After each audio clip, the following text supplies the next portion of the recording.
Hi and welcome back to another episode of the Aquarium Shed. This week I am going to be unboxing the AquaEl Mini UV Light. Now, as you saw in a previous video, I've just rescaped my Dyalla Scapers tank, and I just wanted to give a UV light a go really, and seeing as I got a brand new tank, I thought let's try and give it the best start it can, make sure that there's no a chance of algae growth, and yeah, just give UV a go. I've never tried it before, don't know if it's going to be any good or not. This is a particularly small unit.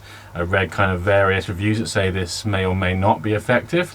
I'm using it in a 50 litre Dyalla Scapers tank, and it's the AquaEl one, which will connect perfectly to the AquaEl turbo filter that I've got, which I've done an unboxing of before. So first time seeing this product, going to get it out of the box, see what's in there. I think it's pretty straightforward to connect, but we shall see. So yeah, let's get it out of the box. So yep, as expected, it is pretty straightforward. It is just literally a power cable and the UV filter, which has a one end that's slightly thicker than the other, so presumably an intake and an outtake, and then inside there you can't really see anything, to be honest, but there is obviously a UV light in the middle there that sterilizes the water as it goes through. So yeah, I mean, that's pretty much all there is in the box. It's a pretty straightforward unboxing. So in here I have the AquaEl Turbo Filter 500. Just literally going to take the current output thread off of that filter, and now it's pretty straightforward. The UV filter just attaches on to the output of the turbo filter, and then I can put this end back onto the other end. Because it's all AquaEl, it's all exactly the same thread sizes, and that really is as simple as that. Plug the unit in.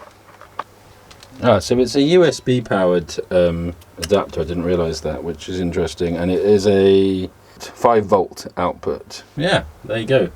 Literally all you can see is a slight glow at the end of the output, and you can just see the UV glowing on the top of the water there in a reflection.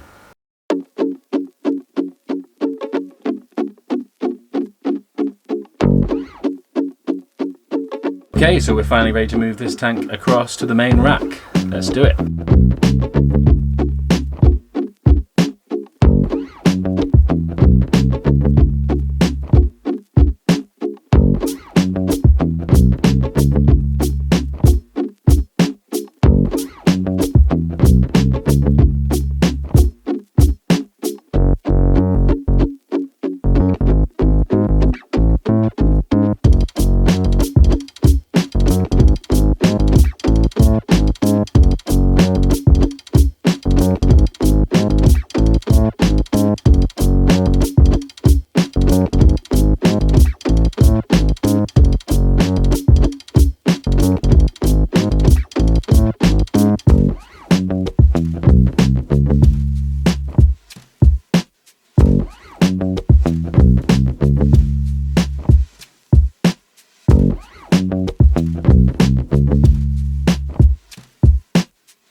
So the Bogwood tank looking pretty awesome there, I'm sure you'll agree.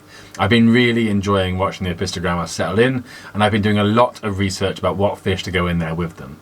Now I know it is sacrilege to some to combine Asian and South American species, but at the moment I'm really tempted by a shoal of dwarf resboras. Let me know what you think in the comments section below. I'll continue to do a few update videos on this tank as it develops. So, what do I think to the AquaEl Mini UV Sterilizer? Well, I've been using it in this tank for a month now. When I started to use it, the tank was about 3 weeks old. The filter was well established with old filter media, and the tank was fully cycled and ready for fish. At that point, I was just noticing small amounts of hair algae on the bogwood, but no other signs of excess bacterial growth. Getting a bit of green spot algae in the glass of my tanks is normally inevitable, and I don't think I'm alone in saying that. What has surprised me is that after a month, I have seen no signs of this whatsoever. The hair algae was a slightly different story, however. The UV filter did not eradicate this problem, but then I wouldn't really expect it to. I cleaned the infected area as best I could and did water changes straight afterwards. What I noticed was that the remaining hair algae didn't seem to be growing back as quickly as I've seen it do in the past. And flash forward to today, and the problem has not been totally eradicated, but it is continuously on the decline and almost gone entirely.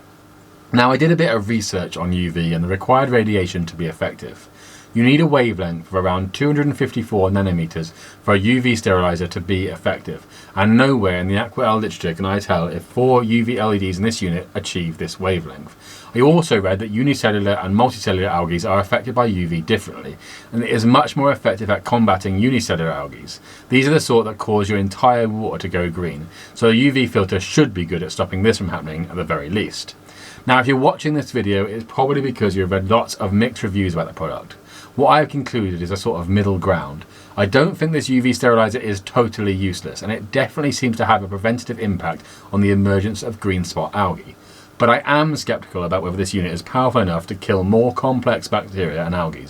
I think in the majority of cases, people's expectation about what this unit would achieve was slightly unrealistic. Personally, I think this UV sterilizer should be treated as a preventative measure. It does seem to serve a purpose at stopping a buildup of excess bacteria, but it doesn't seem powerful enough to eradicate problems entirely. And all this leads me to conclude that this UV sterilizer is no competition for just keeping up with a consistent water change and a maintenance regime. I'm sure larger scale UV has a place in the hobby, but I would consider this particular unit to be a preventative unit that is only worth it if you have money to spare. In no way would I consider this an essential purchase. So as always, keep up with the maintenance, do a weekly or at worst fortnightly water change of around 25%, and don't worry anymore about whether to UV or not UV. Thanks for watching.